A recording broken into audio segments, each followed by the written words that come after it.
Two groups have called on state governments to create anti-corruption agencies at the local level to monitor state and local government officials amidst the growing concerns over attacks against such agencies. Sagar Ibrahim tells us more.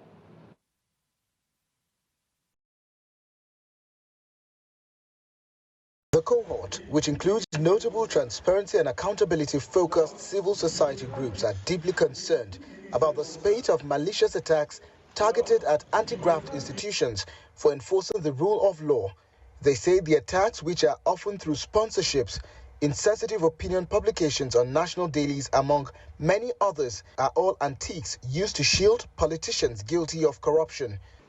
We cannot continue to allow our country to be hijacked by these corrupt individuals who did not constitute any significant number, but keeping Nigerians, in their vast majority in perpetual poverty, insecurity, and inequality. Rafsanjani says they are also concerned about the level of democratic looting going on at the state level, mentioning states like Kano to buttress his point. Investigating is the former governor and his officials, and billions have been recovered so far by the commission.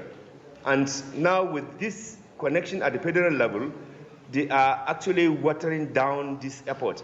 And it is at a time when we are encouraging more states to set up anti-corruption institutions, because the looting at the state is so enormous that we need similar institutions like EFCC, ICPC at the state level to minimize the kind of democratic looting that is going on at the state and local government in Nigeria. They also proffered some recommendations which they feel would strengthen transparency and accountability mechanisms in government institutions.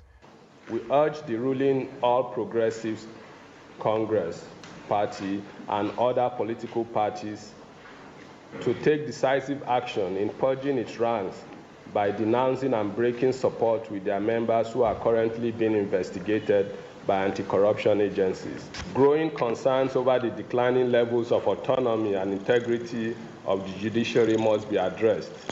The National Judicial Council must diligently monitor its members and promptly remove any corrupt judicial officer found to be compromising the judicial system. To truly establish a flourishing democracy, transparency and accountability must be strictly adhered to in governance. This requires holding politicians accountable for their actions and inaction. What we do when we attack these institutions, especially when they act to advance public interest, we're undermining democracy and the rule of law. And that should not be tolerated. Corruption has reached in our country where it's making it virtually impossible for government to do its work. Former governor of Kogi State, Yahya Bello, and his counterpart in Kano, Abdullahi Ganduje, are ranking APC members in the eye of the storm for corruption allegations. The experts also made a passionate appeal to the youth in the country to denounce corruption by shunning criminal activities. This, they say, will help repair the dent on Nigeria's image on the global stage. Sagar Ibrahim, Trust TV News, Abuja.